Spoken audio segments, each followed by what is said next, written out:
taqi liyaqi, hendaklah salah seorang kamu menjaga wajahnya dari api neraka walaupun sebelah korma. Kenapa Nabi memberikan contoh sebelah korma? Tidak ada alasan untuk tidak bersedekah walaupun sebelah. Makanya muncullah ungkapan orang Melayu, kalau dia kasih sikit, apa kata dia? Mohon maaf ya makcik, ini ku kasih sikit. Sikit tanda terkenang, sikit tanda teringat. Banyak makan sendiri, sikit. Dalam hadis lain apa kata Nabi? Idza tabakhta, kalau kau memasak, fa'aksir ma'aha, banyakkan kuahnya. Tapi ibu yang udah biasa bagi daging, jangan gara-gara ini balik berubah. Dulu Ustaz tuh sebelum ngaji sama Ustaz Somad, kalau ngaji ngasih sedekah daging, sudah ngaji ini kuah aja. Maksudnya sedang kuah aja pun mau dia berbagi. Kalau sedekah memulai dari hal yang kecil. Sedekah. Kalau masak banyakkan sedikit, bagi ke tetangga, kawan, sahabat. Saya kalau pulang saya dari Aceh, dari Makassar, dari Papua, masuk saya ke kamar, mandi, ganti baju, pulang, keluar saya dari kamar, udah habis semua keripik kerupuk yang saya bawa tuh. Tanya ustazah, mana? Udah dibungkusnya, dibaginya semua orang. Bagi ke sana, bagi ke sana, bagi ke sana, bagi ke sana. Sikit aja sisa untuk makan. Habis bagi. Almarhumah mak saya dulu kalau balik dari umrah, dibelinya lah tu plastik kecil, dimasukkannya lah tu kurma 5 biji, dilemnya pakai lilin, diambilnya belinya plastik, diikatnya pakai karet. Tak tahu dia membeli botol-botol, dia tak mau nyuruh orang, pergi dia sendiri beli, ikatnya sendiri, bungkusnya bagi sendiri tetangga. Itulah maka sampai hari ini tak putus saya bagi di kampung tempat dia lahir 200 paket dari sejak meninggal sampai sekarang. Nanti bulan Maret nih ulang tahun yang kelima, 2019, 20, 21, 22, 23, 24, 25, 18 Maret 2019, nanti Maret 2025, karena melanjutkan yang dia buat dulu. Itulah yang dibawanya meninggal. Lain daripada itu tinggal semuanya. Meninggal dia, saya buka lah lemari, saya ambil lah dari celah-celah kain, celah-celah bajunya itu dapat duit, ada sekitar 200 juta. Cincin, gelang, rantai semua saya bagi ahli waris saya sama adik saya. Saya bilang, yang bagian aku nih, ini mau ku belikan ke tanah, ke semen untuk buat masjid. Tak ku ambil supaya mengalir ke dia. Yang untuk bagian kau, terserahlah. Mau kau bagi berapa? Nanti kita bangun masjid. Itulah cikal bakal awal tiang tonggak Masjid Hajah Rohana itu, supaya mengalir pahalanya ke dia. Nanti kalau siap masjid itu, kita nanti pengajian di sana. Pengajian sore, anak-anak mengaji pun di sana. Sabar-sabarkanlah sementara siap. Anak aku nih Pak Ustadz, asal menghabis mengaji ikro-nya sekali, kentutnya 3 kali. Masuk angin Pak Ustadz, angin dari atas kencang, dari samping kencang, basah. Sabar-sabarkanlah, insya Allah nanti siap. Kalau ibu nampak kubahnya dari jauh, bacakan Al-Fatihah. Ya Allah, cepatlah selesai masjid itu Al-Fatihah. Amin ya Rabbal. Walau sebelah kurma, ada lebih daripada itu bagus. Mudah-mudahan dibukakan Allah pintu rezeki kita. Rawahu Ahmad, hadis ini diriwayatkan oleh Imam Ahmad. Imam Ahmad itu maksudnya Imam Hambali, namanya Ahmad. Bi isnadin sahih, sanadnya sahih. Sanad itu maksudnya silsilah. Kau belajar hadis dari mana? Dari Ustaz Somad. Ustaz Somad belajar hadis dari mana? Dari guru-gurunya di Mesir, di Maroko. Silsilah guru-guru itu namanya sanad. Mana tahu ditanya orang, sanad kau dari mana? Aku belajar hadis dari Ustaz Somad. Kau belajar dari mana? Dari guruku. Siapa nama guru kau? YouTube. Iya, YouTube itu nama alatnya. Orangnya siapa? Entah, pokoknya suaranya aja aku dengar. Tak bisa. Karena sekarang ada suara AI. Suara AI itu suara komputer. Tak ada nada naik turunnya. Anda sedang berada di jalan Kamboja. Terus ada pohon sawit. Itu suara AI, suara mesin. Tak bisa belajar dari mesin. Kita belajar dari Saya belajar dengan Ustaz Adi Hidayat. Ada tak orangnya? Ada, pernah datang ke rumah. Saya belajar ke Buya Yahya. Ada tak orangnya? Ada, pernah datang ke rumah. Ada di YouTube tapi tak ada orangnya di alam nyata. Upin Ipin. Saya dah bolak-balik ke Malaysia, tak pernah jumpa. Jarjit tak ada, Meme tak ada, Bang Saleh tak ada. Tak ada. Kak Ros tak ada. Hafal semua ibu-ibu. Kita lanjutkan 259. Wa'an Anas, dari Anas. Jangan pula nanti sampai balik ke rumah, siapa yang meriwayatkan hadis tadi? Anis. Anas, bukan Anis.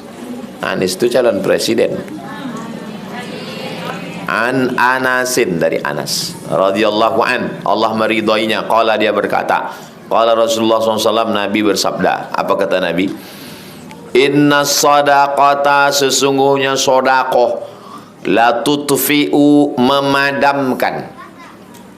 Sodakoh memadamkan ghadabar Rabbi, murka Allah. Api neraka yang menyala karena murka Allah padam. Apa yang memadamkannya? Sedekah. Jadi kalau ada orang bertaubat, aku nih Pak Ustadz banyak dosa, aku minum khamar, mabuk, berzina, sabu-sabu, narkoba. Bagaimana cara aku memadamkan murka Allah? Banyak solawat. Solawat iya, solat iya, tapi dalam hadis ini sodakoh.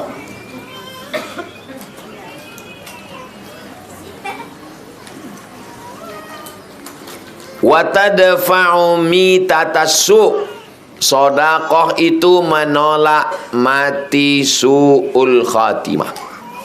Kita yang mau kita mintakan ini, Allahumma khtim lana bihusnil khatimah. Ada orang badan sudah tak bergerak, mata aja yang terbuka, 3 hari 3 malam tak mati-mati.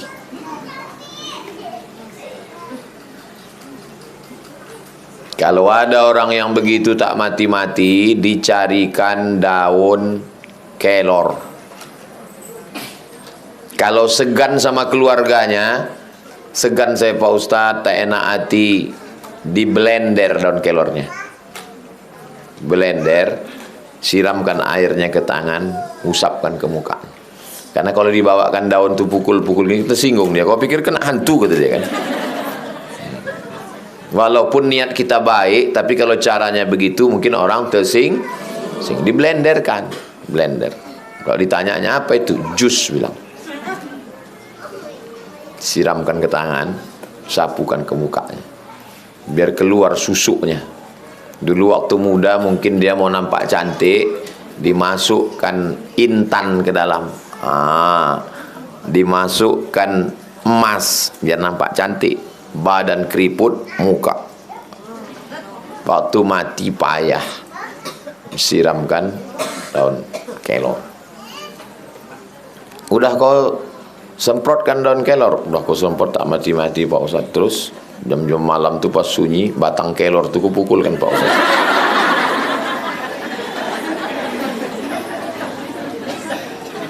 Jangan. Makanya yang pernah dulu muda mengambil susuk, dibawa ke dukun, dikeluarkan, pukulkan daun kelor. Ibu pernah masak sayur daun kelor? Pernah? Keluar deh itu dah.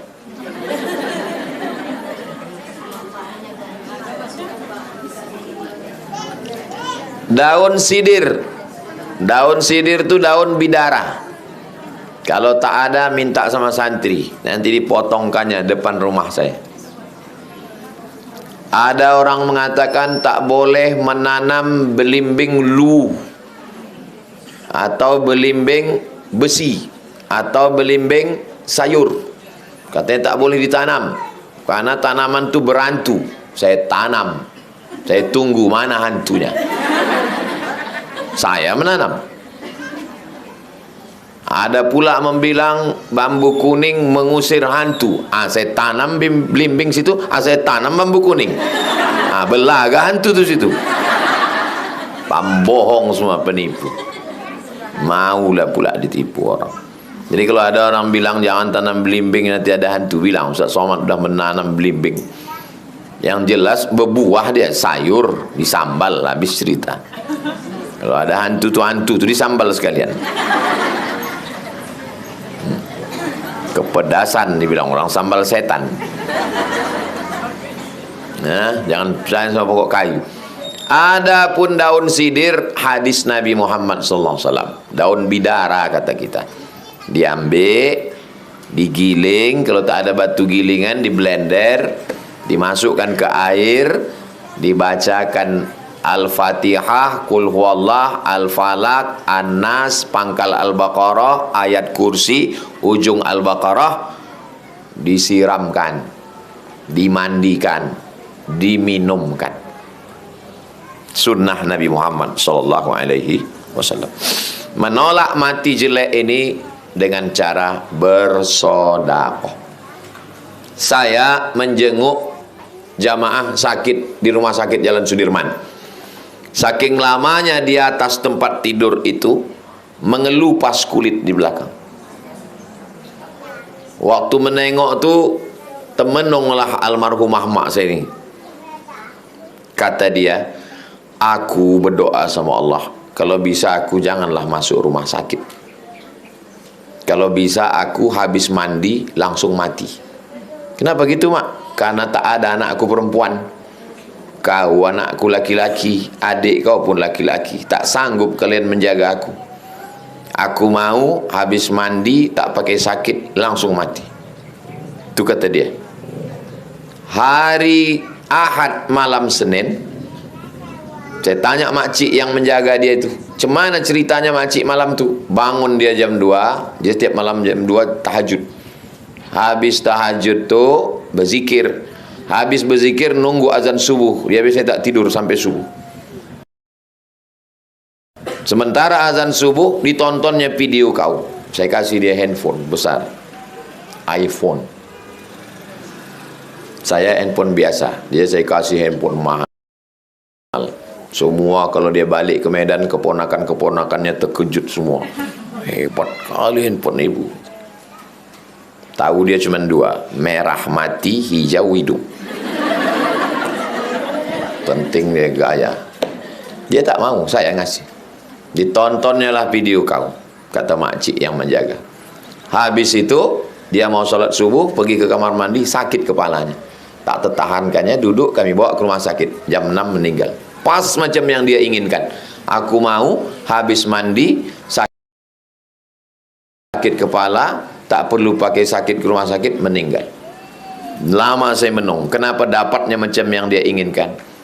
Baru saya tahu dari hadis nih, rupanya dari sedekah. Dia tak pernah tinggal sedekah. Setiap 6 bulan sekali balik dia ke kampung di Medan.